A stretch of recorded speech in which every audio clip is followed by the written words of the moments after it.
Oh, and welcome to the Network Marketing Mentor podcast with me, Dan Ori. I'm super excited to be sharing with you some clips in just a moment. But before I do that, I need to explain what we're going to review and what you're going to hear. So, what we have been doing as a team in my network marketing organization is we have been reviewing the book, The Compound Effect by Darren Hardy. It is a bestseller, both in paper and in Audible, and you will just give you so much value as a network marketer. And our call aims to add on that value as well, applying it to a network marketing space. So I hope you're going to like it. Without any further ado, we're going to just move straight on to the call. Go over and we're going to try and we've got so many of them on the line. It's amazing, right? So many of our leaders, goal builders, directors. So here's what we're going to do, right? We got 15 minutes, guys. We're going to do 1 minute each, right? We're going to do 1 minute each. Let's try and get as many locked in as we can. I'm going to go first off to goal builder, soon to be director and training, Dan Ori. Dan, open book. First topic series, the compound effect, and there's so much we've talked about already. And what I want to do for everyone who comes on and times on, what was your takeaways and what do you want to share from what you've heard? Dan, over to you. Firstly, do I have permission to talk about the penny gambit? Oh, look, Dan, I had it right here, so go for it. Because I can talk about something else. No, go for it. Go for it. Okay, the penny gambit. Okay, so do you take £1 million? Like you have been bequeathed money by a relative. Do you take £1 million?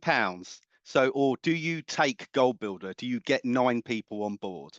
Or do you choose to help 9 people? Do you take the penny gambit? The penny gambit says that you can have 1 million today, or we will give you a penny and let every day that you keep that penny in the bank, it will compound, it will duplicate, right? So day one, a penny, day two, 2 pence, day three, 4 pence, day four, 8 pence. We skip ahead. Day 16, £327.68, right? Still not 1 million, right? Do we keep going? I don't know. Maybe we'll go to day 24, £83,000 and change. I'm not going to read out the whole number. Right. Or do we go for day 27, 671,000 and change? Still not 1 million. But wait, if we wait till day 30, that penny doubling each day turns into 5,368,709 and 12 pence. The penny gambit. There you go. It's in the chat there. I'll try and share the doc during the chat, but it just shows you invest consistency, duplication, just repeating the same actions every day, but then getting others to do the same duplicates your income. And that's the way that you can duplicate. You can help others duplicate. It's the penny gambit. Don't take 1 million today. Take over 5 million in 30 days. I mean, you know, you can expand that out timeline wise, but that's how all business, all compounding effects work. Back to you, John. And I know you've got a lot to share here as well on this incredible topic. So again, Dan, you've heard a lot of information on this call. Open game as we go over the next minute or so for yourself. Would love to just hear your thoughts on choices. Fantastic. Well, I'm going to pop something in the chat box here, everyone. I'm going to very much leverage what Director Warren just said there. I mean, that's phenomenal stuff. And I love that equation. I've got an equation here, and I want you all to take part. Just put in here what percentage you think will of shared responsibility you all have towards success. So, for instance, how much influence does the government and the industry have on your business success? How much does the company? How much does your upline? How much does your team? And how much do you have on your success? And we can work out an equation here then for success that builds on what Director Warren just said. So let's have some guesses. Just put in some percentages. It could be maybe like, 10%, 10% government, 20% company, 30% upline, 40, 20% team, 10% you. What percentages do we think that comes out at? Have some guesses. Have some guesses. And I'm going to say here that I'm pretty sure that most of you would have guessed the right answers here right now. And you got some, we got some good answers there. We got some people saying 50% me. A lot of people saying 100% me. Some of you have read the chapter, right? So it is 100% you. You've got to go in for your own success with zero expectation. You can't have success in business alone, but you are responsible for your success alone. So you are responsible for your success alone, but you can't achieve it alone. At the end of the day, if you go around pointing fingers at why you're failing, all you're going to be doing is getting cold fingers, right? So I always say is like, you can't point at someone and say that, oh, my organization isn't building because, they're not building. Well, why aren't you building, right? Why aren't you using a thumb instead of a finger? And who's got two thumbs? I have. And who wants to be a success? I have. So it's that whole thing of, who has got two thumbs and's responsible for success and failure? This guy. And that's what it is. It's all about stop pointing fingers. That person's a lottery ticket. I'm gonna throw everything into them, and then they do nothing. And why? And my upline didn't make that freeway call. And there's not a presentation in my town. Why aren't you doing the presentation? Why aren't you turning that finger into a thumb, right? And that's what it's all about, is 100% responsibility. And it's taking that on board, and it's your choices that make you responsible. What are your actions? Your affirmations are your target and your ammunition, right? So target, ammunition, and then your actions are what make you hit those targets with that ammunition. So go ahead, do that. That's the way to do it. 100% responsibility. It would be my message. That's the choice to take. Back I to you, love John. it. Absolutely amazing. And Dan, just on that, as I get ready, I'm gonna go over to Kalechi Chafika. Just on that, I always said to myself one thing. Before I even existed in this business, my upline had already made a decision. My upline was already doing the work.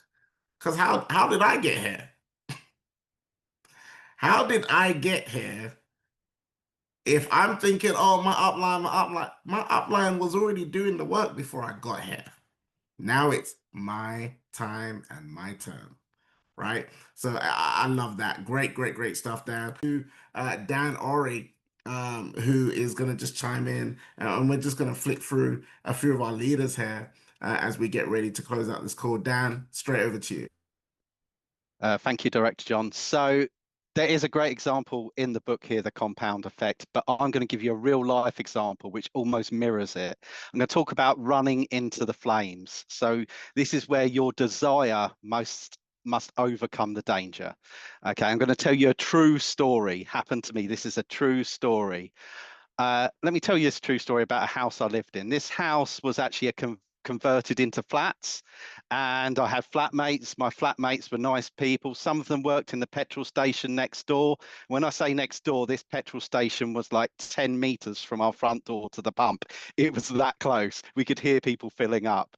The road next to us was on a lower level. So it was on a lower level. So there were buildings underneath our flats and underneath the petrol station. My father actually has an office underneath the flats. Underneath the petrol station, my uncle worked in the workshop. One day, I'm walking back from the supermarket and I am laden with multiple bags. And I see in the distance, one of the pumps has caught a light. So I stopped. I'm paralyzed. And then I took a step forward thinking my belongings are in the flat. And I took another step and then I stopped and I thought I can replace those few belongings and keepsakes, I can live without them. But then I thought, what about my flatmates? Are they in? Are some of them working in the petrol station? So I started walking slowly towards the pumps, and there was a considerable amount of smoke at this point. So I was getting worried. And then it dawned on me, my father's in the office below, my uncle's in the workshop below. I don't think the concrete that goes around the petrol tanks is going to save them from an explosion that would collapse into their buildings. So at that point, the flames were bellowing out of the pump. And I, to my surprise, had dropped my shopping bags and found myself running towards the flames. Now, you see, my why had just got bigger in that instant because I had to save my family. Now, my pace wasn't very fast because as a young man, I used to run miles every day, but I had got out of that habit. I had chosen the pub and a poor diet. With my slow pace, it was doubtful that I was going to make it in time. A life-changing disaster was certain. Now, I'm happy to report that one of my flatmates was working in the petrol station and he beat me to the pump with an extinguisher and put out the fire. The relief was just unbelievable because I don't think I would have made it in time. And even if I got there sort of late, I probably would have been in the resultant explosion, getting hurt myself. So not only would my family be getting hurt, I'd be getting hurt myself. So this story is a message for you that you need to dispose of your baggage. You need to, like I did, drop those shopping bags, dispose of the baggage. What habits are holding you back? Okay, think about that. What habits are holding you back? And then what habits would help you run into the fire? For me, if I'd maintained that habit of running every day, I could have run faster. So what habits do you need to succeed at speed? And then if your desire, what is your desire? Is your desire big enough to run into the fire? For me, it was to save my family. What's your desire? And if your desire's big enough, why aren't you at the fire already? Is your desire big enough?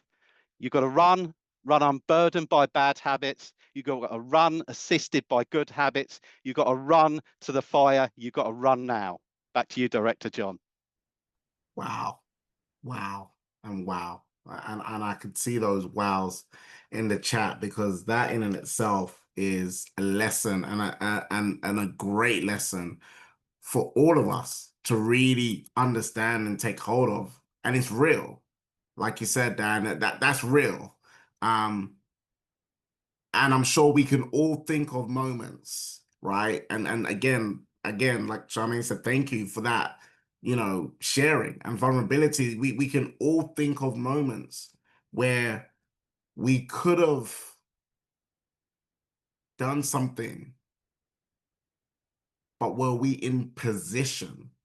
Were we prepared? Had we prepared to be able to do that thing? How many times do we think about that moment where we say, oh, I was given an opportunity, but I wasn't prepared, right? And Jim Rohn, one of Jim Rohn's famous quotes, life is nothing but opportunity meeting preparation. He says life is nothing but an accumulation of opportunity meeting preparation. And to bring that home, I'm going to get ready to pass it over to Director Warren. To bring that home, we often say, I'd love to have a big business. I'd love to have a big team. I'd love to have a directorship team. But when the opportunity presents itself, are you prepared? If someone called you right now and said, "Hey, listen, I've been watching your page for a while, and I've been looking for someone to join. I was in this company 5 years ago. I was in Planet Marketing 5 years ago. I was a 3-star director in Planet Marketing, and I had 500 people in my team. Those 500 people have been asking me, let's get back to Planet Marketing. And so over the last several months, I've been looking and hunting around for someone that I could join, someone that I feel could lead me, someone that I feel could work with me, someone who is willing to stay up with me, to do the calls, to do the 3-ways, someone who is willing to help my team, to support my team, someone who's willing to come out and build with me. And I came across your page. If I joined your team and I started bringing in these 500 people, would you be ready to lead me? What if you got that phone call tonight? Who would be prepared? Now, if you're new, it may take you a little time. But if you've been in the business for a while, who would be prepared to take the, and I'm not saying, oh yeah, great, yeah, I can plug you into Director Warren, I'll plug you into Director Toby or Director. No, they didn't ask for Director Warren. They didn't ask for Director Toby. They asked for you.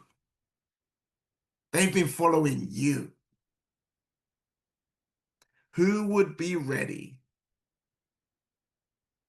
to move that organization, to move that genealogy? And that's not a question that you have to answer right now, but I want you to remember that question and structure your habits around that question. So when you are now sitting there thinking, oh my gosh, why is my upline telling me to, oh, why are they telling me to do this? Why are they telling me to do that? They're telling you because one day you will get a phone call where opportunity meets preparation, and your upline is constantly pushing you towards preparation because one day opportunity will call. And we don't want you to miss opportunity. So we want you to be prepared so when opportunity calls, you can answer and say, listen, I've already got my shoes on. I'm running out the door. I'm on the first flight. Let's go, let's go, let's go. Because you were prepared today for opportunities called tomorrow. I'm gonna go straight to Dan Ori. Dan, just bringing you straight into the spotlight. And again, you know, we've had some fantastic information already so far. Dan, open game. I'd love over the next minute or so just for you to go ahead and chime in with some value for the team on the call. Okay, I'm going to try and cover these chapters of momentum, influence, acceleration, and we'll throw in legacy. I'll try and do it in a minute for you. Okay, so what we're going to do is we're going to talk about turning on the hot tap. So my tap at home, the hot water comes from a water tank in the roof, right? And when I first turn on that hot tap and I put my hand there, it's cold water. It's cold water when I first turn it on. And if I had the wrong influence, someone could be, maybe there's a young child next to me says, oh, there's no hot water, turn it off. So I've turned my hot tap off because there's no hot water. But that was the wrong influence on your life. Could be negative news, could be negative people. So what I'm going to do is, though, let's say that influence was someone, an adult that knew better and said, hey, you know, it might be your mentor, might be your community. Say, hey, Dan, turn your hot tap back on. Just leave it on longer. I'll leave it on longer and just give it enough time for momentum to kick in. So influence, momentum, get that momentum kick in. Then the hot water starts to come through, right? Because it's come down from the tank. It starts to come through. Momentum has hit. And now I get to decide the acceleration. How much do I turn that hot water on? How much do I turn it on? What do I want to flow? The higher I turn it, the bigger my legacy. And that's my hot water tap at home. And that's how I have the hot water tap of my business. Back to you, Coach John. That's powerful, man. That's so powerful. That's so powerful. And there's so much that you've covered. There's so many directions that we can go, but I know everyone got that, and I know everyone understood that because boy, have we all been in a situation where we're waiting for that hot water to kick in. And guess what, Dan? You said it. Some of us as adults, even we turn the tap off. In fact, more often than not, we turn the tap off so many times in our business. And do you know what's scary, Dan? Sometimes we even turn the tap off when the water is hot. Because Les Brown said there are people who are more afraid of success and what it would do for their life, the changes it would make, than being afraid of failure. So some people actually went out there, and when they speak with people, people listen. When they invite people, they actually jump on the webinars. They actually say, wow, thank you. They actually say, hey, I wasn't looking at this, but because you introduced me to it, I'm open, I'm interested. And that person has influence, and they freak out because they don't know what to do with it. And they go, they're like, oh my gosh, okay, too many people are liking what I'm saying. Turn it off. And they turn off the hot tap. And they go, all right, let's just give it a moment. And then they start building a wall saying, yeah, but I'm cherry picking. I only want the right people because I don't want people to come into this business and then I don't want it to fail. And you gotta give people a chance, right? And so we not only just turn the tap on and wait for it to get hot, we got to keep that thing on. I love that analogy, Dan. That's awesome. That's all exactly. And then the water goes cold, right? You just told the tank upstairs, man, I don't need this hot water. You sent a signal up saying, I don't need this success. So keep your tap on. Keep the tap on from cold to hot, and when it gets hot, keep it hot. Keep it flowing. And learn to manage. Jim Rohn talks about managing the seasons, right?